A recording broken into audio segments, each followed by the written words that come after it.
Second speaker, Associate Professor Dr. Zaleha Abdullah. Thank you. Shall I begin now, Dr. Liu? Yes, you can try to share your slide. Okay, warm greetings, everyone. Let me just share the slide first here.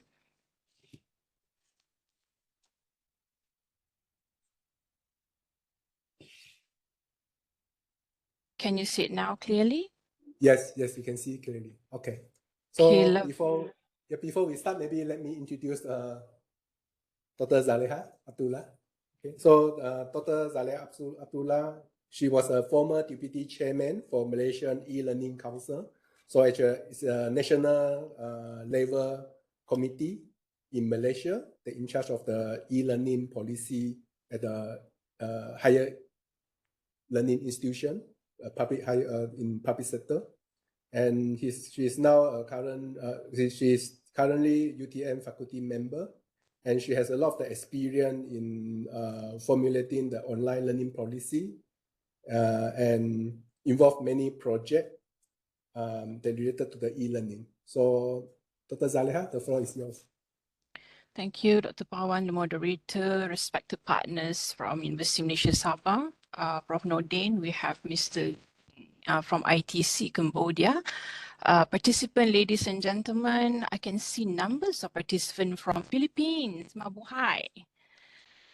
Okay, and Dr. Pawan, was interesting from your sharing just now. It makes me realize that most universities are actually lacking in terms of that connection between academics as well as legal office. And from that as well, I see the importance of having legal personnel who are actually well-versed in digital law. So that is really something we should look into in improvising the digital transformation of our own institution, Okay, but I'm not going to talk about that.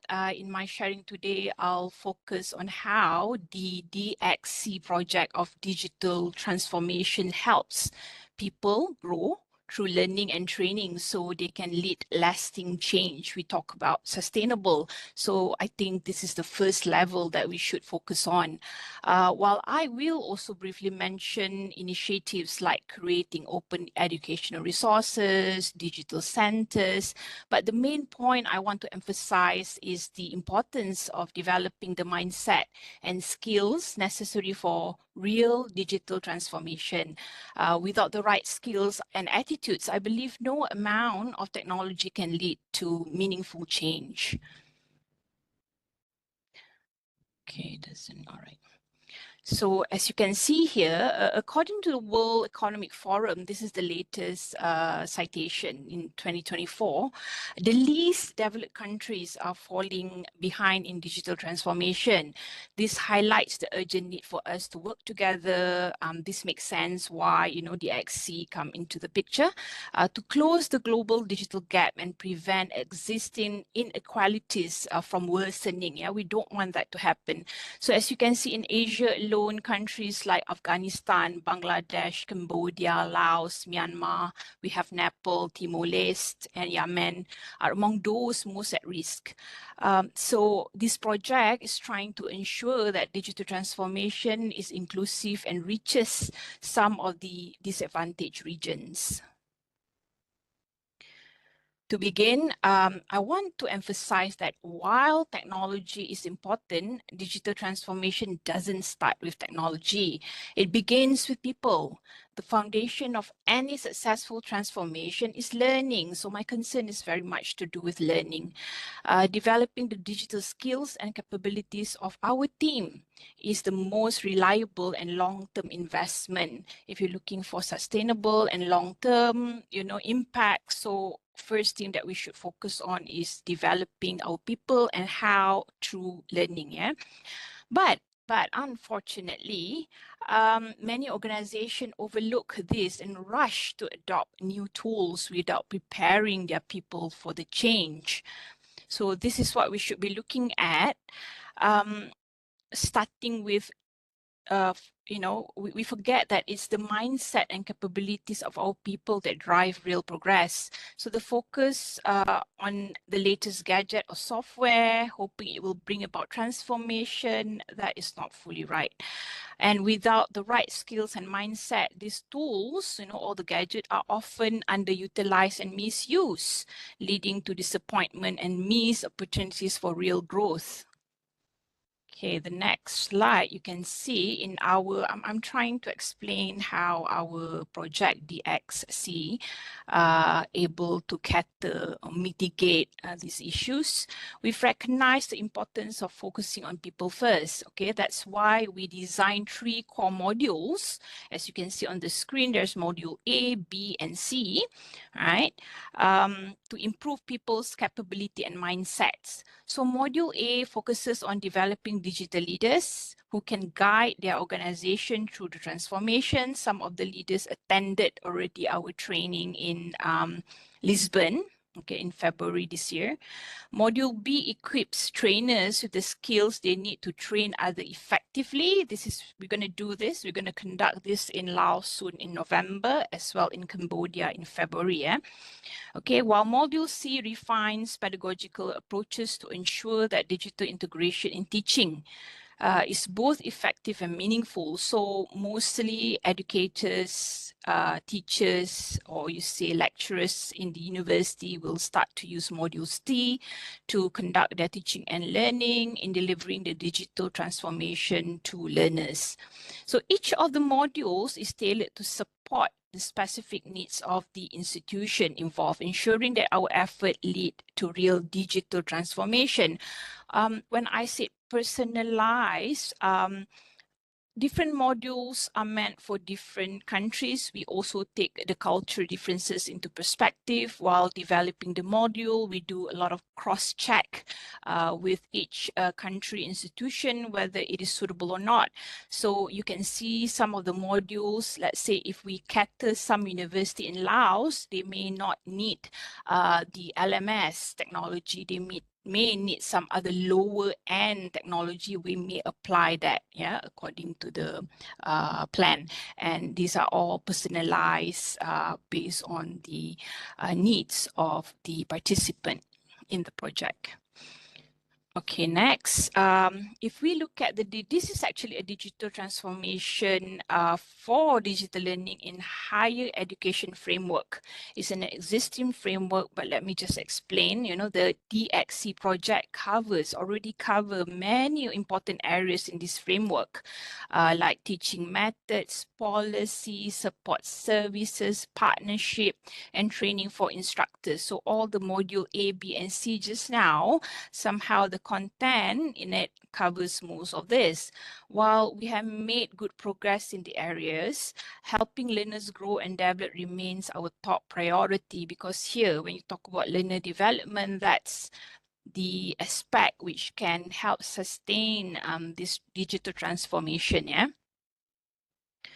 And if you ask about best practices to achieve this, we need to follow, in bridging the digital transformation into education, especially when developing the learners.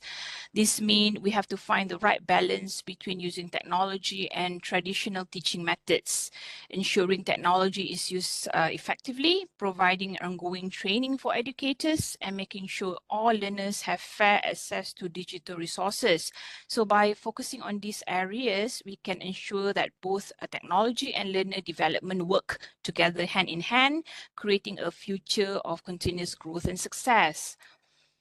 Okay, some of you might not be familiar with this model. We call it TPAC model.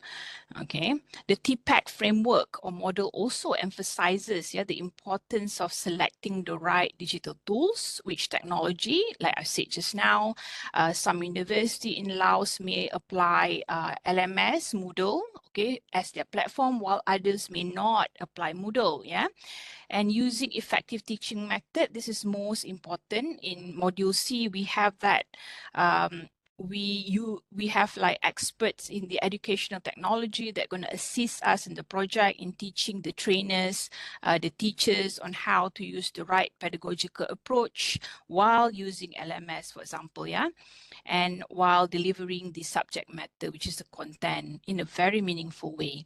So this balanced approach ensures that technology is not used in isolation, but is purposely aligned with learning objective, ultimately enhance student critical thinking, problem solving, and engagement with the materials. So again, you can see the focus now. What I have presented is mostly covers the 3 modules that we work for in this project of Dx.sea. Yeah? Now, modules is just part of what's going on in the project. Okay, however, they are. And the SC project manifests this approach by not only focusing, however, on the modules only. Yeah? It begins with capacity building through module development and training, okay, ensuring that leaders, educators, and learners are well prepared for the digital shift. It then expands into more sustainable initiatives, such as creating an open educational resources, OER. As you can see there, we already established a platform for it. Okay, a digital consortium. Okay, that's important. At the moment, we have all these 11 countries as our collaborators, and at the end of the project, we hope to establish the consortium, which can become an advisor, perhaps, to the ministry, the institution of each country. Yeah, this is very important. And then we have digital centers. I think Prof. Nordin just now at the opening address has mentioned we wish to establish this digital center as well as a support system, a strong support system for all universities in each country. These efforts demonstrate how a people-driven balanced approach can be scaled into long-term. If you talk about long-term establishment, these are all needed. Okay, and this needs to be strategized fully to support deeper learning and sustainable growth. So it's just a bit on that. And if you have any, further discussion, I can always be reached at this email address, and that's my website. So a bit on that, Dr. Liu, thank you.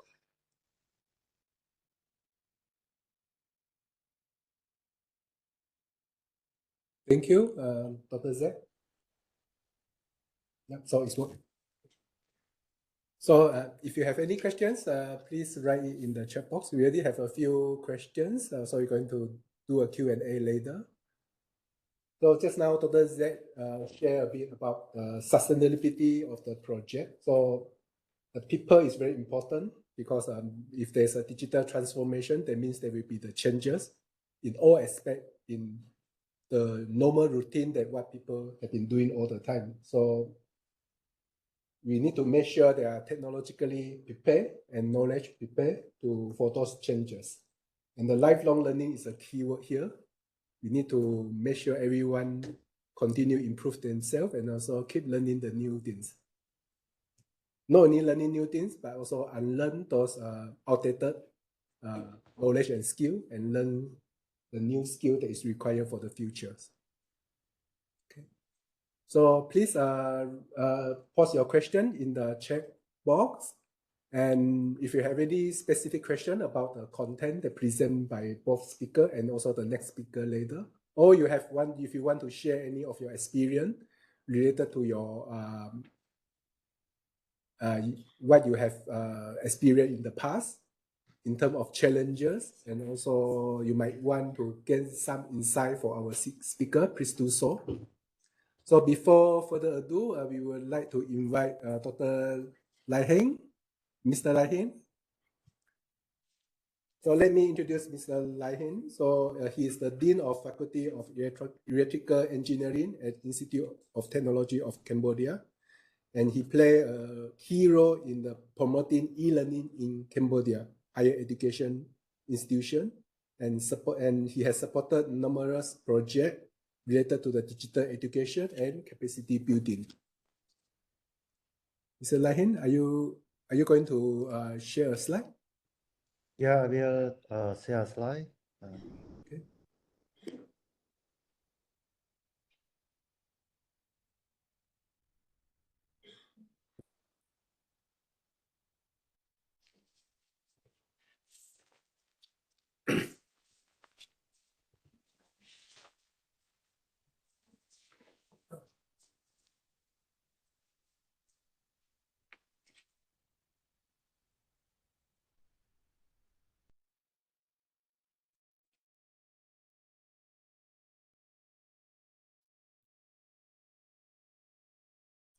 Do you see my slide?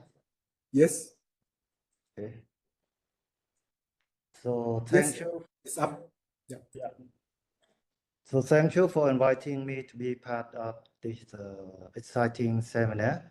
So instead of present at the quite global level, as mentioned by Dr. Jacques in the Economic Forum, Cambodia is still lag behind on the technology and digital transformation.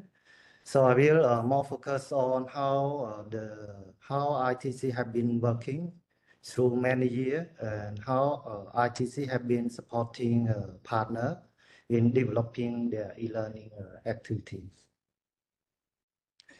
So let's start with our story. So we start the e-learning center at ITC in 2012. We built our e-learning center under the Asian Cyber University project. So with this project, we have developed our e-learning center that composed of the multimedia room, content development room, and operation room with the data server. So in this project, we have two big phases, and the last phase from 2020 is ITC, our own roadmap. So in the first phase from 2012 to 2015, ITC focused on developing our own capacity through the Asian Cyber University project to develop our capacity on how to develop the e-learning content and operate it. And in the second phase, we expanded to other higher education in Cambodia. So in this phase, from 2016 to 2019, we have organized different training workshop on how to promote the e-learning and also to have the higher education in Cambodia to develop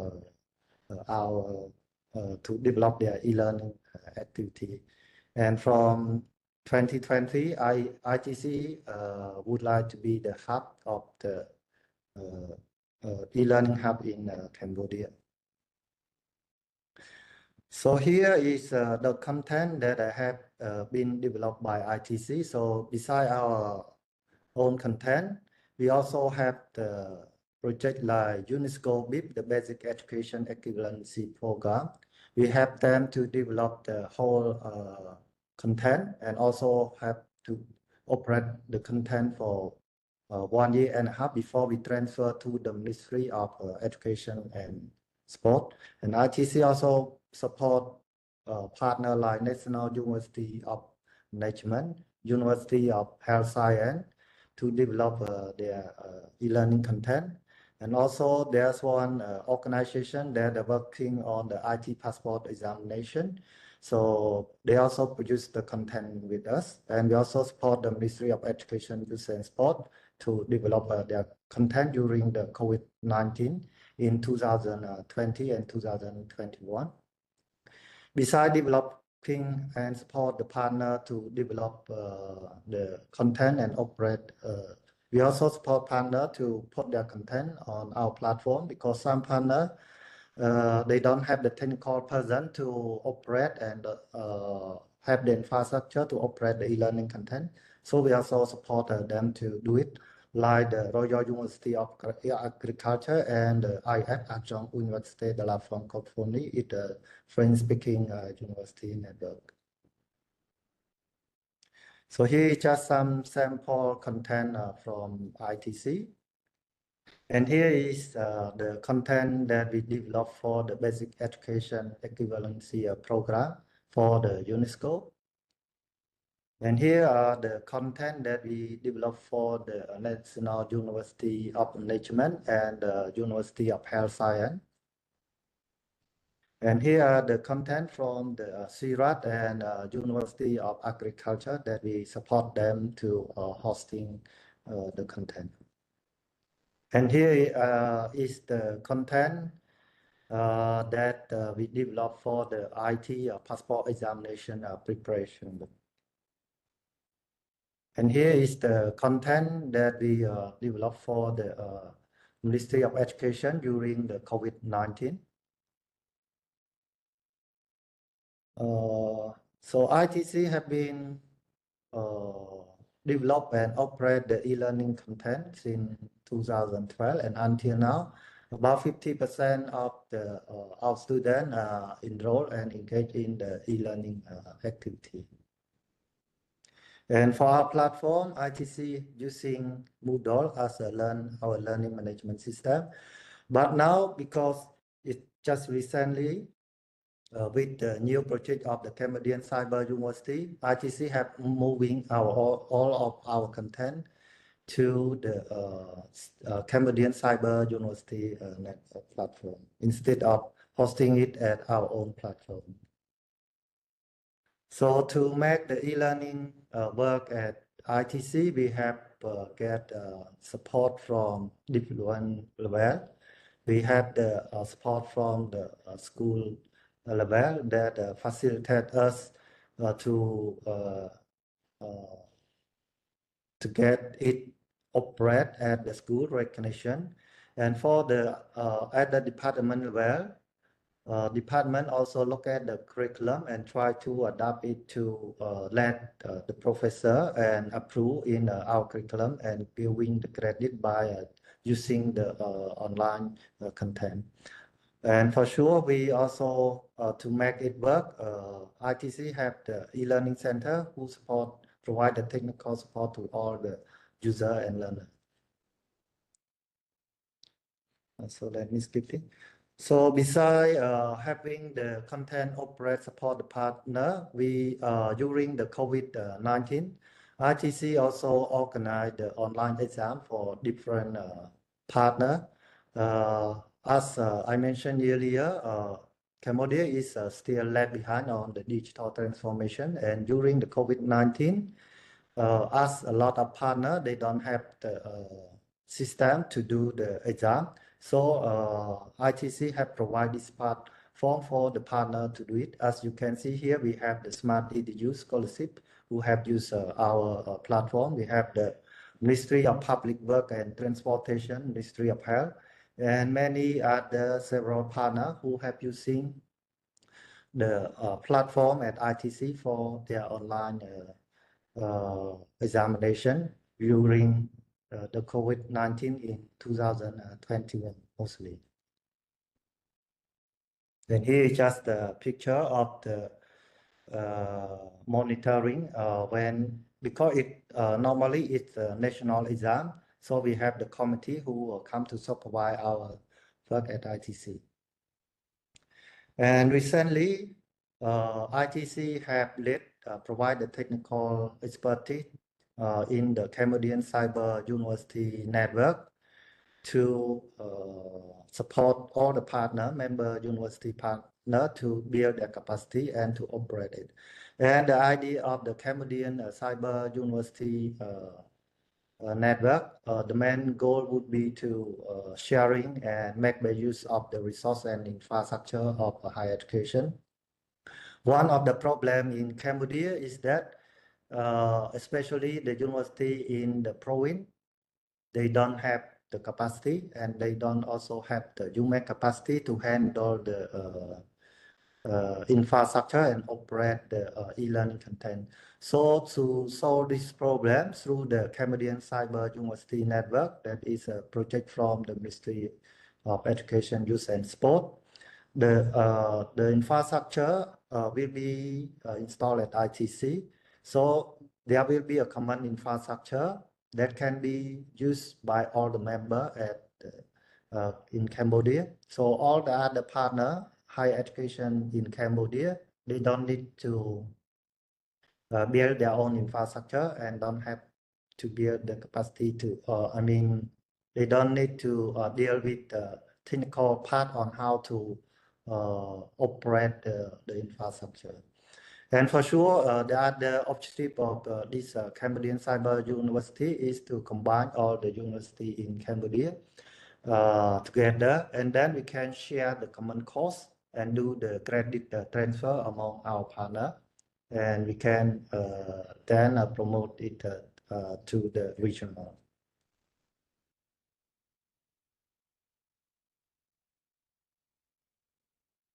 Thank you. That's all for my part.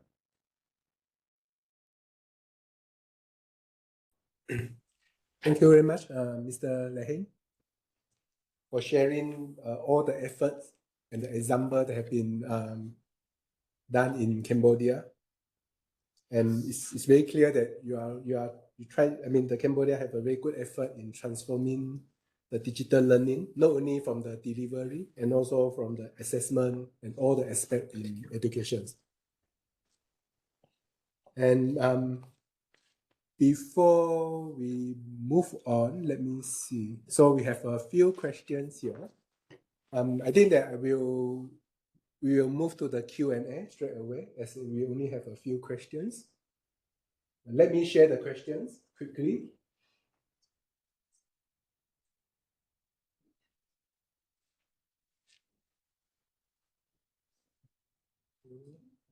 Give me a second to do that.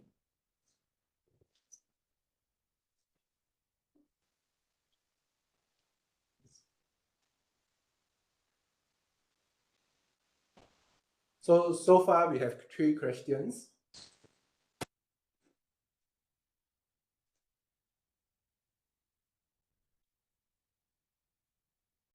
Okay. So I think everyone can see the questions.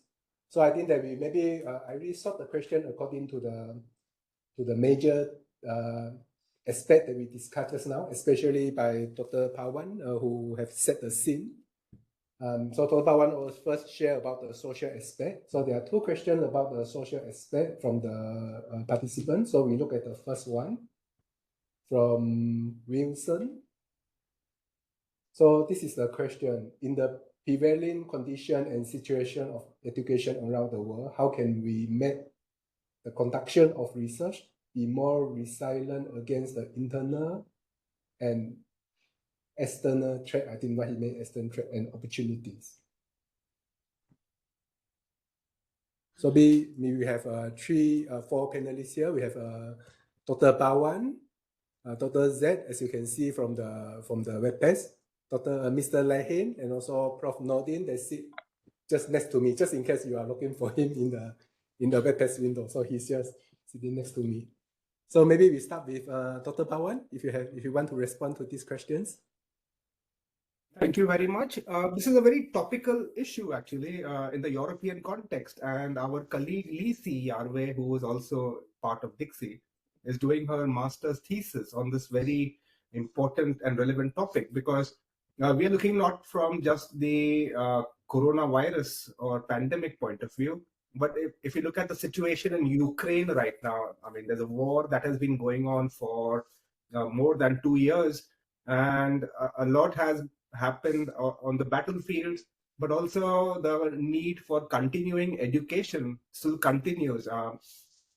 And a lot of these things are now moving or have already moved online. And so you can see that there's a lot of research that is going into this. Those of us who visited Lisbon, if you may recollect, that particular university, the main building was made in the 1940s or 1930s. And I was quite surprised that it goes underground almost 10 floors. It was in effect a bunker. And you see, so these thoughts about how to continue research, education, or whatever, how does society continue even though the world is falling apart outside, is not a new feeling or idea.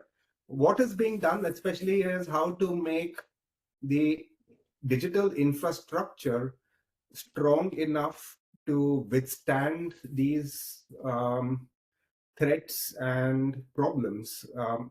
And especially how do you make education at a basic or higher level more resilient to digital infrastructure disruption? So this is not an easy answer. Maybe one issue here is, of course, having, number one, a digital infrastructure which is strong enough to withstand cyber attacks, and that would require a lot of encryption and also restrictions on who can upload and download and access content. Secondly, the question also is the data security and the security of the users, how to ensure that. And thirdly, how to have a system which is rugged and at the same time simple. Now, this of course brings us problems in the context of LMS systems which are available off the shelf. You can just buy a subscription for Zoom or MS Teams, or it comes with your Windows email or whatever. And then in the European context, as you can see, this is now a security issue because of the possibility of denial of service, DOS attacks, or other forms of e-warfare. So I'm sorry, maybe the question was originally not about something so drastic, but I just wanted to bring to your mind that in the European context, in the NATO context, these are sort of questions that are being looked into. So it's not about a pandemic anymore. It's more about how do you continue education in the time of war. And it is being tested actually in Ukraine as we speak. And so the answers here, unfortunately, go beyond what we as educators look into. This is going more into the political and military sphere of how to have resilient digital infrastructure across the civilian world, across the, not just in universities, but across the entire spectrum of activities, whether it's banking, whether it's accessing online government functions. So these are sort of issues that are being looked at the moment. So sorry, no simple answers here, but all I can tell you is a lot of difficult issues that maybe some of our other colleagues can also look at and explain from the Asian viewpoint. Thank you. Okay, thank you, Dr. Pawan. Interesting from the EU perspective, but maybe I can share a bit how is it like from our perspective of being research university. It's not easy to maintain the status of being research university, and I believe these questions very much wanting to know how we can become more resilient, in conducting the research and spending the research in our own context. So I think to answer this question, there are perhaps three aspects that I could touch. First is to do with the funding opportunities, okay? And this is also indirectly related to our Dx.sea project. As you can see, instead of looking at the funding opportunities that comes within the country, within the institution, we try to expand ourselves, looking for fundings outside of Malaysia. Yeah, we can look, for example, we have British Council funding, like now we're having Erasmus funding, so much funding that comes out from all these developed country.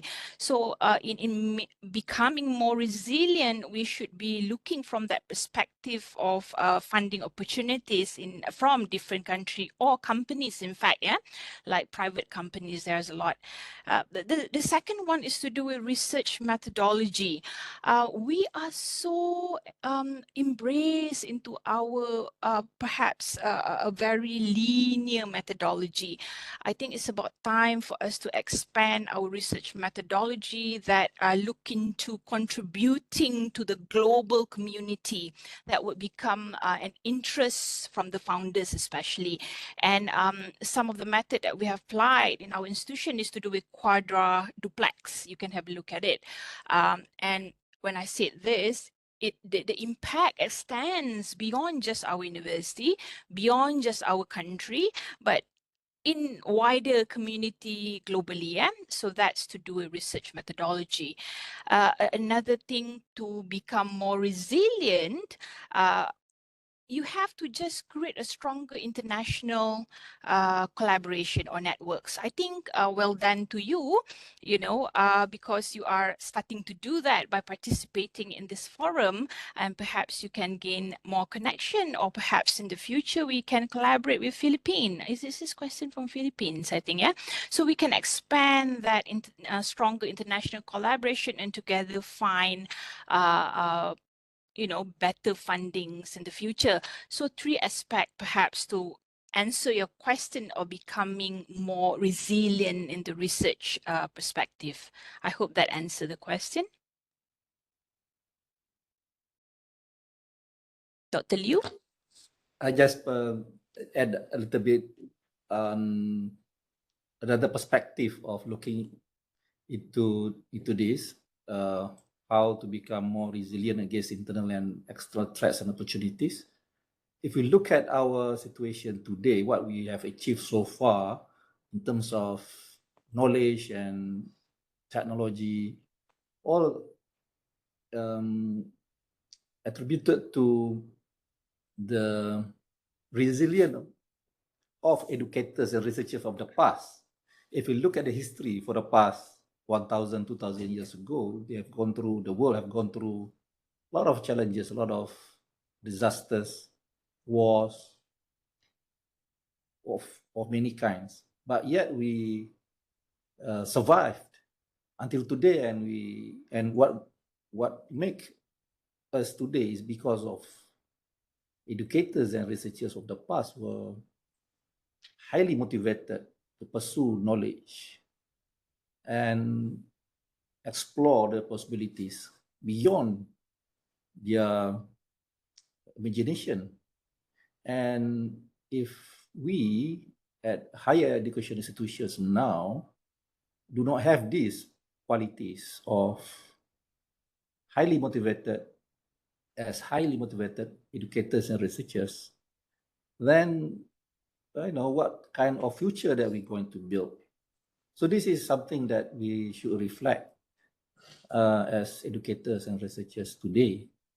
What's our role today, and what will be our role to build the future? So it boils down to the individuals, where yes, we have opportunities, we have environmental conditions to consider, but the bottom line is, do we have that quality today? Thank you. Just a reflection. Thank you for the question. Mr. Lai, do you have anything to add on? In fact, if we talk about ITC, we are still quite lag behind on the research capacity. And I do agree with Prof. Nadine. Currently, for sure for research, we will need the funding. And I can say most of the research activity in ITC will mostly driven by the project and by the partner. And what makes the research is still continue at ITC, for sure, is the passion of the researcher itself at ITC. Who would not want to, because they get a master and PhD, they come back to Cambodia, they would like to develop something. They don't want to stop there. So I think just like Prof. Nordin, I do agree with him, is the passion and what is the role of researcher. You do the research work of your interest. So that would be maybe what the researcher should have in mind. Thank you. If I may also add one more issue with your kind permission, Professor Norden. Yeah, go ahead. Just to tell you about the sort of challenges that researchers face, and our colleagues from Philippines may find this interesting. It's also tragic, funny in a way. One of our very eminent scientists from the Tallinn University of Technology, who is a world-renowned expert on ocean currents, he got funding through a Chinese project to do research on ocean and sea currents in the Baltic Sea. And this was a project, very big ticket project. He got a lot of funding for it, and the results were, put together for a newspaper, for publications and different journals, and a lot of research was done. And then he got in legal trouble because the police in Estonia accused him of passing on these very vital state military secrets to the Chinese government, which potentially then passed it on to Russian intelligence services. And this sort of information was very useful for Russian submarines operating in the Baltic Sea. And the poor professor ended up in prison. You also see this, for example, with a lot of funding that is taking place in the European Union, in the US. A lot of the professors and the research teams have to be very careful about the consequences of the research that they conduct. And yes, I perfectly understand, Professor Norden, your view that the researchers should be strong and ethical and should focus on the research. But it is just an amazing factor of how geopolitical considerations are coloring the research environment, because there are huge monies involved. It is very tempting to take up such research projects, and at the same time, a lot of people don't realize the hidden motives or aspects that can be brought up. and so a lot of research teams now tend to play it very safe and just collaborate within their own circles.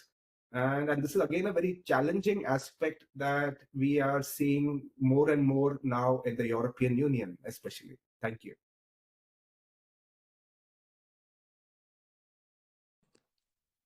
Yeah, thank you, Dr. Pawan. Thank you, all the panelists, for the insightful answer.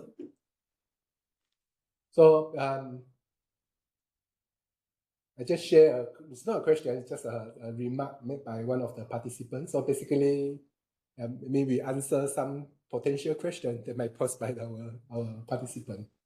Okay, so Dr. Win and Mr. Wilson, I hope our panelists will give you a good answer. So next, we move to the next question. So this is by Karaka, Mr. Karaka, sorry.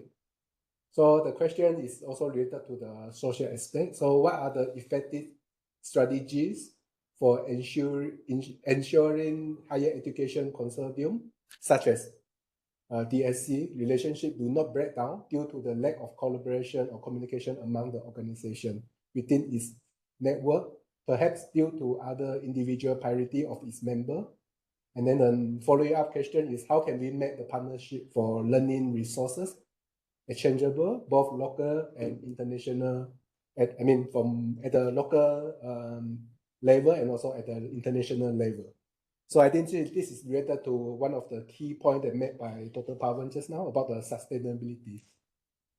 So any one of you want to answer this first? Maybe I could just add a bit, yeah, Dr. Liu? Yeah, go ahead. So to sustain a consortium, something like Dx.sea, and if I may share my experience with the council, the e-learning Malaysia Council, that responsible for development of e-learning, including digital learning in Malaysia. I think first thing first, what we need is a strong and well-written memorandum of understanding, MOU. You talk about maintaining the relationship, maintaining, the sustainability, the relationship. You like it or not, you need to have that agreement, MOU. So, and even this MOU requires review, when needed, but establish that first, I would say. Same goes with our Dx.sea project. We started off, like Prof. Nordin established the proposal. In the proposal, there are clear agreement about shared goals, vision, and how to solve conflicts if appeared. So having that establishment of agreement or MOU is very crucial. So the second one perhaps to do with establishing clear and regular communication. I think like Dr. Pawan also had enough with my face. We have to frequent regular meetings just to clarify whatever is needed, clarify whether we have achieved goals or not, you know. And it's important to have licensed officers in every institution that collaborate with us. And this also have transition where sometimes the officers left the institution, you know, so we have to have this prompt replacement as soon as possible. Yeah. So the second point is regular communication and clear communication. Establish that. And when talk about clear communication, UTM has been appointed as the coordinator. Therefore, we are responsible to make sure that that communication, any message, reach all our partners. And the third point, I would say that mutual benefits, you know, human, if you don't benefit me, if we don't have win-win situation, I don't think we will. This is not good, but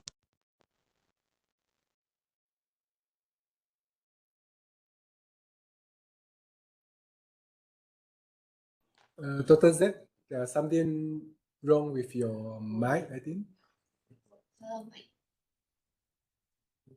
Hello? Hello? Okay, yeah, we can hear you now. Thank you. Okay, sorry. So I stop at the mutual benefits, the third point, yeah? Yes, correct. Okay, so the mutual benefits of having the win-win situation. For example, like our case, we get easier research grants from another institution, you know, because we have a strong collaboration and personnel from all partners of countries partners, yeah. And then we get to also do research publication. For most of us in the Dx.sea are actually academicians, and we require to do publication, so we can do this as well. So there are actually a lot of mutual benefits that we can get. Therefore, this will also help in sustaining the relationship. So those are the 3 points I just want to raise. Perhaps other friends of mine would have more to add. Thank you.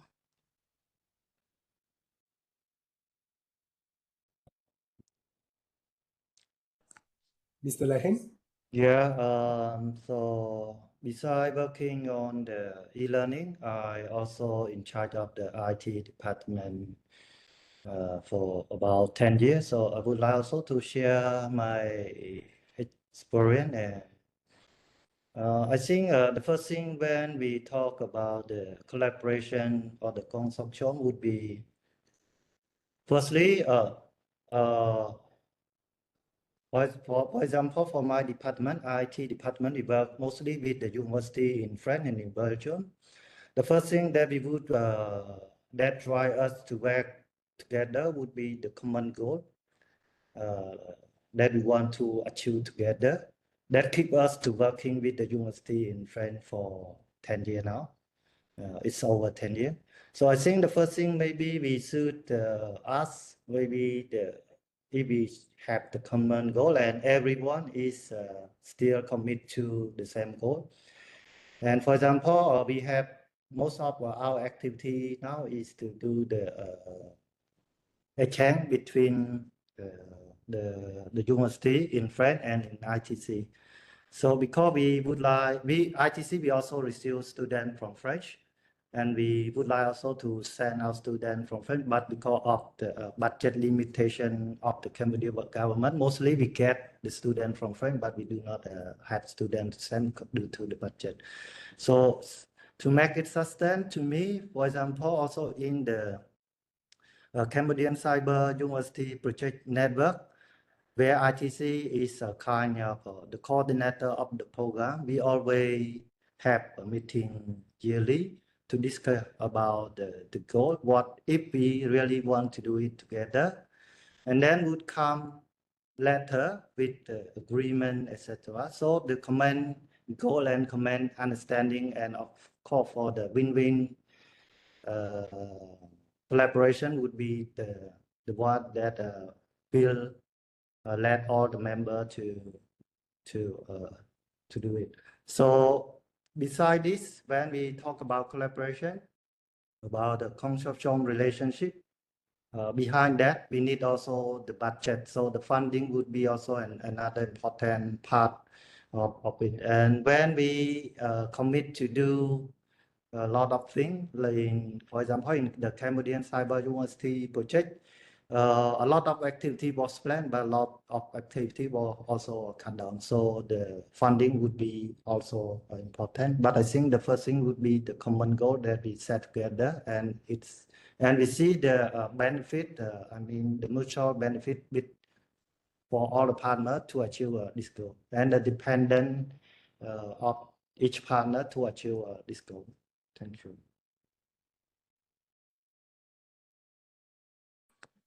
Thank you for the question. Just to add a few more points on the sustainable relationship in the network. My personal view is, okay, in the process of development of a network, like consortium of partners in research like this, or in a capacity building project.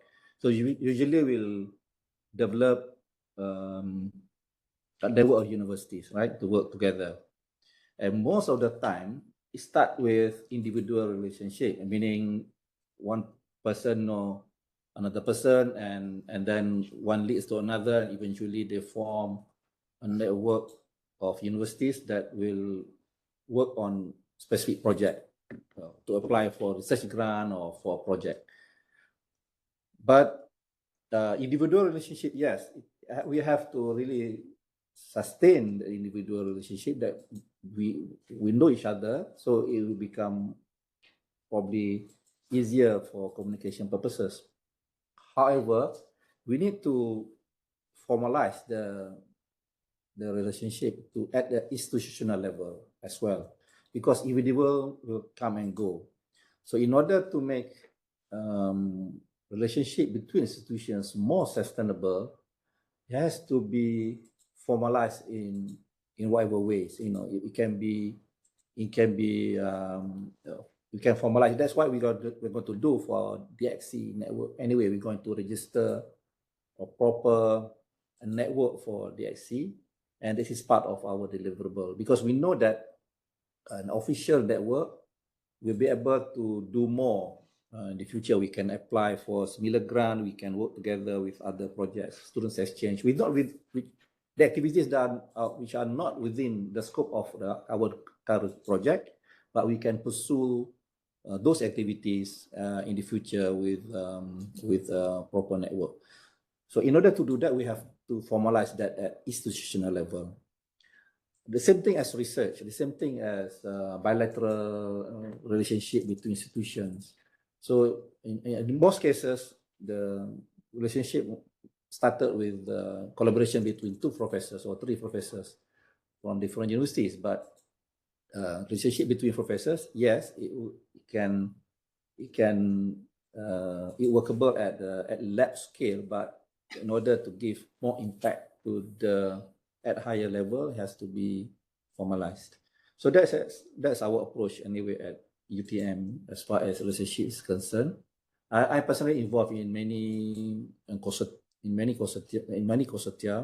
I'm a vice president of GE4 network, which consists of 35 universities from 3 continents. So to sustain that sort of relationship within a network, it requires a lot of communication, a lot of meetings, and we have to initiate activities and make meetings, possible. So we have to create opportunities for the members to meet and engage. Otherwise, the consortium will die. So we make sure that for every main meetings like AIE or APAI or NAFSA, we make a point to meet, and we organize annual event among the members. So this sort of activities will ensure cooperation, will ensure sustainable relationship between the partner institutions. Another aspect is leadership. So in any network, you require good, or if not strong, leadership from the executive board or from the leader, so that will provide some bonding. They will provide some initiative to make sure that the members will stick together. So I think our second question, I just add a little bit more on how can we make partnership for learning resource exchange, both local and international, sustainable. So this is, again, we have to make sure that the outcomes or the output of our project is made known to the institution. So meaning that we'll be putting not at individual lab, but it's going to be at institutional level. So if we go, we retire or we move to other universities, the institution will still take care of the resources and make sure that the resources will stay there and available for access by the public or by the members at least. Thank you. Thank you. Dr. Pawan, do you have anything to add on? Well, I fully agree with what has been said by the previous three speakers, and it is very true. My own personal thing is, I would say you have to be an extrovert. You have to believe in networking, and thanks to social media and LinkedIn, these things, it's not difficult to stay in touch with people, like whatever they post, show interest in what they are doing. That's very important also, even for professors, head of departments. And there are a lot of these conferences that take place, which are, very specific. So, for example, the European Union Intellectual Property Office every December has a conference in Alicante in Spain. And so it's a priority. Have to go, be there, do things. And then, of course, personal relationships, that's been the key for me. And most important is the ability to be easy to work with and not be this difficult person who nobody wants to meet, because we all have so many problems of our own. And the last thing we want is a partner who is too difficult. Now, of course, these are all very easy, individual things, but this is what I've learned from our former colleague, Madli Crispin. She passed away. But I learned a lot from her. 40 years, she was in the same university, doing the same networking, and I really learned a lot about how to handle human relationships across the continents, everywhere, from her. So the key starts with you individually, but of course, also at the institutional level. But you should be able to convince your boss that it is the good thing to do. So then it again comes back to you as a professor, researcher, scientist. If you do it, it works out. So yeah, the key is you, number one. Thank you.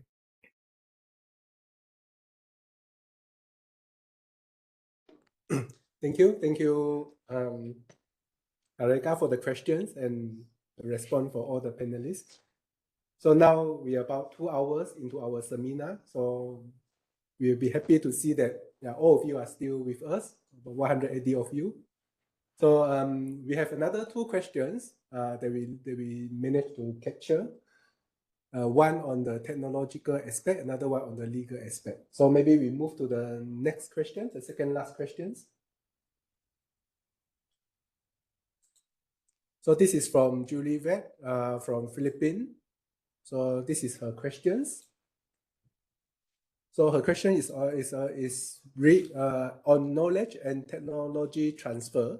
So this is about the knowledge and technology transfer. What does the Asian University Network stand on this? So I think what she meant actually is this project, Dx.sea. And is there a spore of education expert and even the material from where educators could acquire technology and knowledge to utilize it in digital teaching learning? And can this resource be made accessible? So I think this is the main focus of these questions. And the following up questions is, are there current mechanisms where knowledge and technology sharing are institutionalized to ensure the sustainability process in the region in collaboration with other regions in the world? So I think Prof. Nordin just now answered part of these questions. So maybe we open this to all our panels. Anyone want to start? So maybe we start with Prof. Nordin. I think Dr. Zack can add more on this, on our OER. Yeah. I just to be sure, Dr. Liu, are they talking about Dx.sea or are they talking about Asian University Network, the one that I've posted in the chat section? Which one is it? Okay. AUN, is it AUN? Yeah, Asian University Network. Yeah, I think it's AUN, maybe AUN. Yeah. Yeah. So I mean, they okay. established even before us, and we have a lot to learn from them, for the matter of fact. But they have like very strong connection and network, which also includes our university. Oh yeah, they are referring to the Asian. And if you look at, if you studied the website that I've given just now, I think you can see, everybody, participant can just click on that link at the chat section. You can see there's so many opportunities and establishment of project initiative that they have initiated. So you can get it from there. It's all about you coming to them, not they searching for you, because I think AUN is already established. Let's see, what was the question some more just now? And I believe also like AUN, they have a platform where you can assess the materials, the technology, where you can continue to search from the website. But in relation to that, from the Dx.sea perspective, as I've shown in my last slide, we also have similar initiative that we're working on. For example, we have established the OER. I'll share the link with you in a while. Platform where later, just any educators from around the world can simply go to that platform and download like related teaching and learning materials from there. That is as a start, but we're also looking at other perspective of learning approach or learning materials such as MOOC, a micro-credential and all that, which will link later on to that platform as well. I hope I answer from that perspective, because I can't touch much on the Asian University Network since I'm not with them. Okay, thank you. I'll share the link in a while about the OER that we're working on. Thank you, Dr. Z. Mr. Leheng, do you have anything to add on? Not really, because I don't work with the Asian University Network. In ITC, there's one person in charge of that, but I'm not the one, so I don't have the information to. Just a little bit on, as far as Dx.sea is concerned, the project, we have this intention, or in fact, this is part of our deliverable actually, that eventually the resources that we develop, the training material that we develop for the purpose of capacity building, developing competencies in digital learning for the three groups that Dr. Zack mentioned, the leaders, for the ICT infrastructure team, and for the teachers, for the lecturers, academic staff. These are the three segments, target groups that we are working on. The training itself, the training materials are going to be shared on our OER later at the end of our project. And of course, as mentioned, we're going to have digital learning training centers, one in Malaysia, one in Cambodia, and one in Laos. The one hopefully in Cambodia will be led by Institute of Technology Cambodia, ITC. You can see that ITC is already quite ahead in terms of their digital learning capability, infrastructure, as well as capacity building development in Cambodia. I believe that with the additional content that we provide through this project, that will provide better resources for them to work on in the future. So hopefully the digital learning centers in these 3 countries will play their roles to spread the knowledge in the respective countries. At UTM, Malaysia will become a regional training center, hopefully, and we will provide the services later for other ASEAN countries. So that's the vision of Dx.sea, and hopefully this is going to be realized by end of 2025. Thank you.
Am I out of the WebEx? Hello?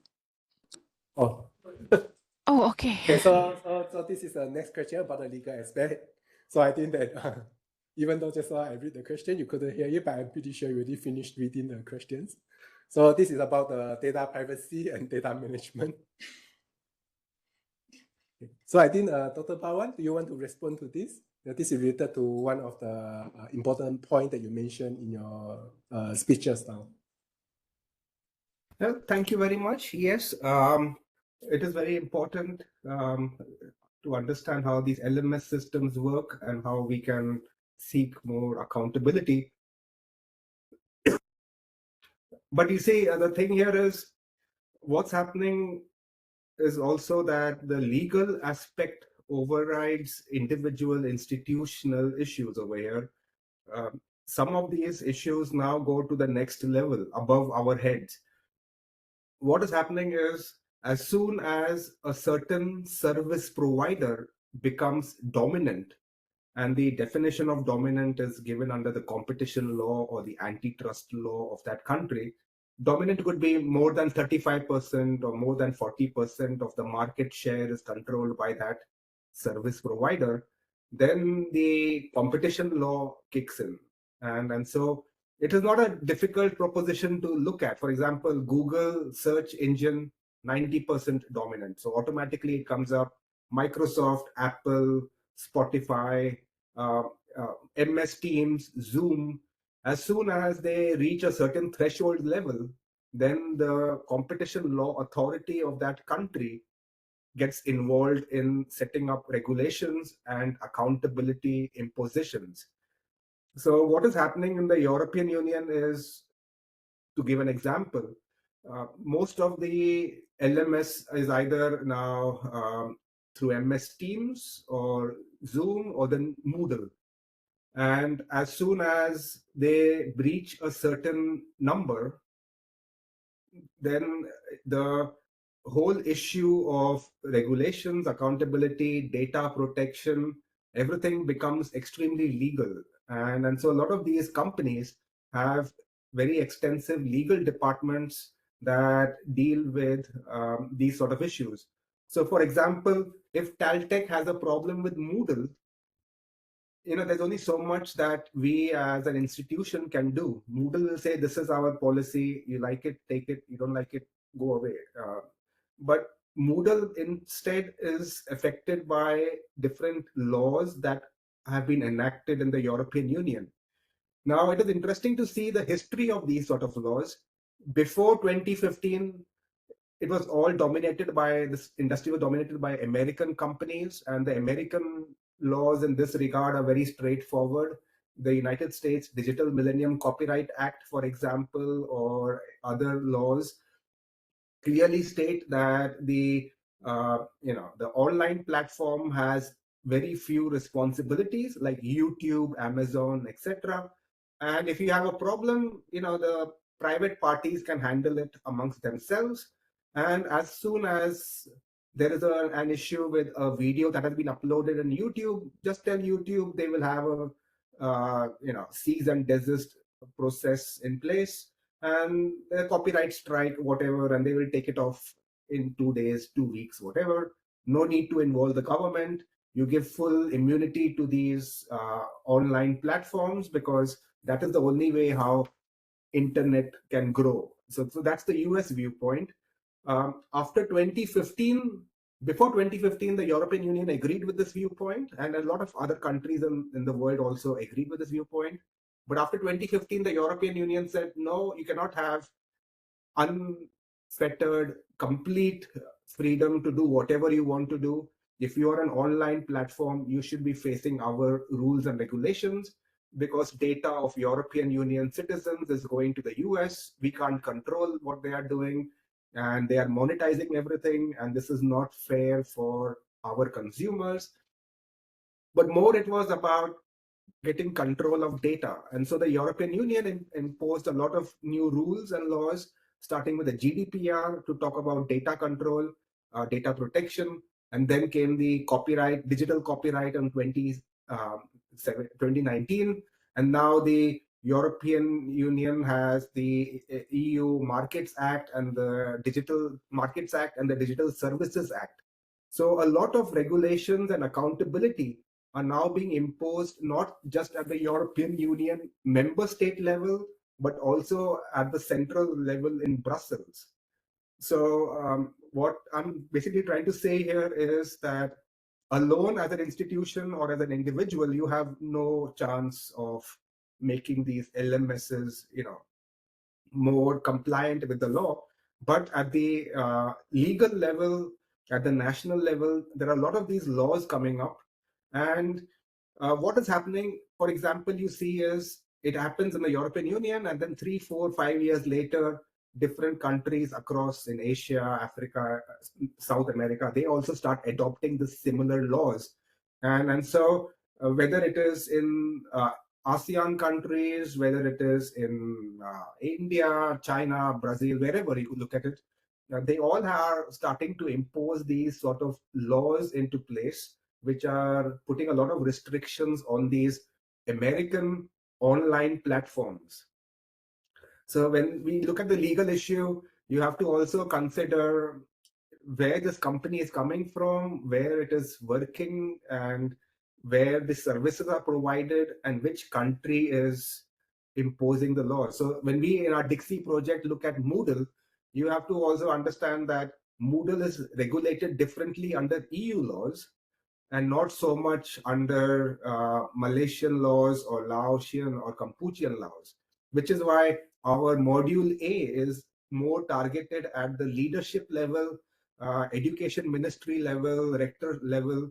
So you see the political component over here is also important, because the European Union is trying to say, please follow our legal procedures, and they are good for you and good for the consumer and good for data protection.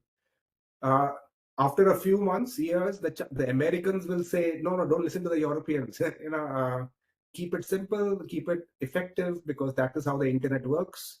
The Chinese government will say its version. So really, there's a lot happening that from a legal viewpoint you can see over here. So a lot of concerns are being raised about the market power and dominance of LMS owners, and also how relevant it is to control them. You may recollect that the founder of Zoom, although he's an American citizen, is of Chinese origin, and so he was targeted initially with regard to the market power of Zoom. Similarly, if you look at Telegram, social media, the main person is a Russian, but he is collaborating with Western countries, but they don't allow access to privacy and to data of the encrypted users. So again, there are a lot of these issues that come up. So it's not a simple answer anymore. It used to be simple 5 years, 6 years ago, but now in the European Union context, it is a very complicated answer to explain who puts regulations or accountability in positions. And my view is that in the coming years, similar laws will be adopted in all countries across the world, and we will have more action in this regard and a lot of upheaval as well. Thank you. Thank you, Dr. Pawan. Dr. Z and Mr. Lahim, do you want to add on? Maybe just to share a bit of your experience in your country. Yeah, sure. It's just that when you talk about digital law, in Malaysia, I would say we are bound by the Personal Data Protection Act. We have that, and as university, we must obey to it as well. And when we look at this personal data protection, the concerns are more towards using materials that are free from copyright, intellectual property. Yeah? So let's say if you're using the learning management system to upload and insert all your learning materials, you have to acknowledge that you should not use any materials that are owned by other people. That's very important. We have the law yet. When we talk about enforcement, that's where the issue raised. Who are there to do like thorough checkup on the learning materials? Are they free from copyright and so forth? And since our learning management system are not simply open access, so we cannot view that. But then again, the law also state as long as you're using the materials not for commercial purposes, that is fine. It's acceptable for educational purposes. So we are clear about it. And when universities starting to commercialize, teaching and learning, like we have MOOC, we have micro-credentials, right, courses which we sell, to the wider audience. They have to pay when they want the certificate. So this becomes more rigid. So before we start to sell those courses, we have to make sure, thoroughly that the materials, even the video we produce within that micro-credential LMS are free from all that copyrights and as well as IP. So in that perspective, I hope it helps. But I wish in the future we could have more than just Personal Data Protection Act. It should be more. This is the concern also that I raised with Dr. Pawan just now. We should have our own strong legal office with staff that is well versed with digital law. So I admit this is something which all universities should mitigate, and improvise. Thank you.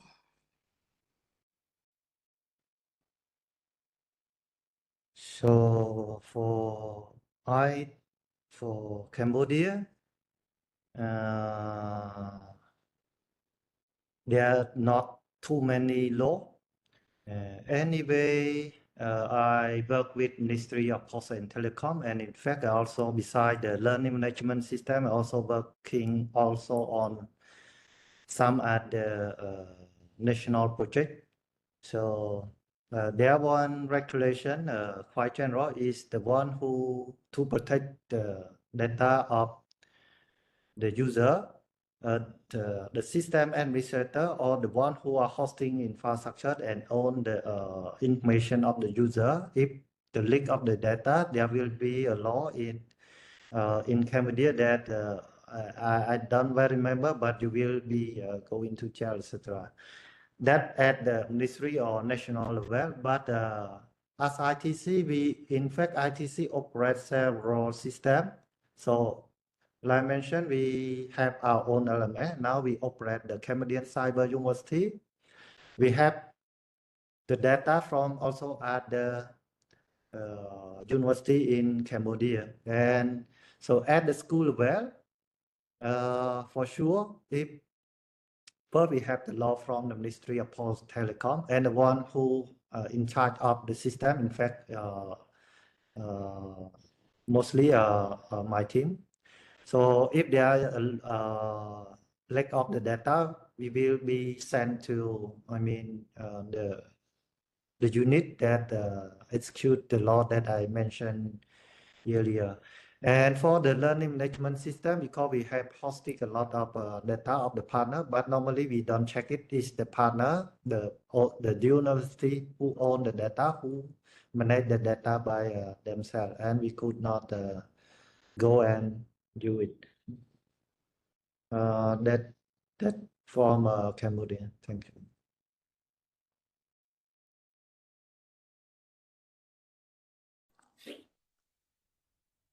So thank you all the panelists. Okay, yeah, so on my mic. Just to make sure. No more questions. No more questions. So actually, this is the last questions from our participant. And before that, maybe I just want to remind everyone. So tomorrow there will be another session, and we're going to use the same webpage link. But before that, let me just make a bit of conclusions. So just now, all the 4 speakers share a lot of the new information for us, and also the different projects that we've seen from different countries and their experience. And so we would like to thank Professor Dr. Nordin Yahya, Dr. Pawan, Dr. Z, and Mr. Lehin for their insightful sharing in their speech, and also their sharing of their insight during the Q&A. And then not to forget, equally important, we would like to thank the participants, especially Wilson, Win, Karaka, and Julie, who posed the question, which stimulate a lot of the interesting discussion. And I'm pretty sure all these sharing are very important. We still have 170 with us until now. So before I conclude this session, there are a few important things I would like to announce. So first is that tomorrow we're going to continue with the next session. Please join this session, because during the registration, we have 400 registration, and today we have around 200 attended. So tomorrow we expect around the same number as well. So tomorrow we'll be starting at the same time, at 1 p.m. Malaysia time. And the second thing is about material. So I think that just now we mentioned a lot about the sharing of the materials and things like that. So I will encourage you to scan this QR code to keep the website of this link, the link to the website of this project, so that you can get the updates for all the materials, including the OER materials and documents and the news about this project. So you can scan the QR code and keep the link. And then the next, of course, before we conclude this session, we would like everyone to turn on their camera so we can take a photo for everyone, in addition to the Google form that you fill in as a proof of your attendance. Okay, so just turn on your camera so we can take a photo. Okay, so I will stop sharing. So after this, I will share the attendance form again. Don't worry.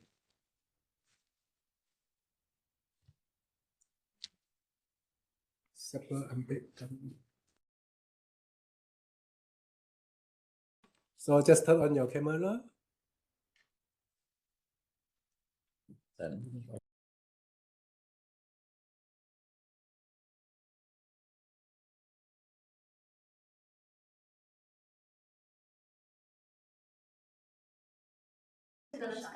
Give us a few minutes because there's a lot of the page, so we need to go through one by one. So just turn on. So okay. Turn on. Okay. Like that on. Okay, so we move to the second page. Tak cantik lah.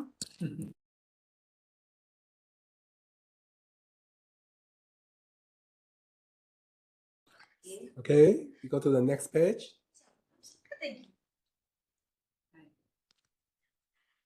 The next one. Okay, we're almost there. A few more.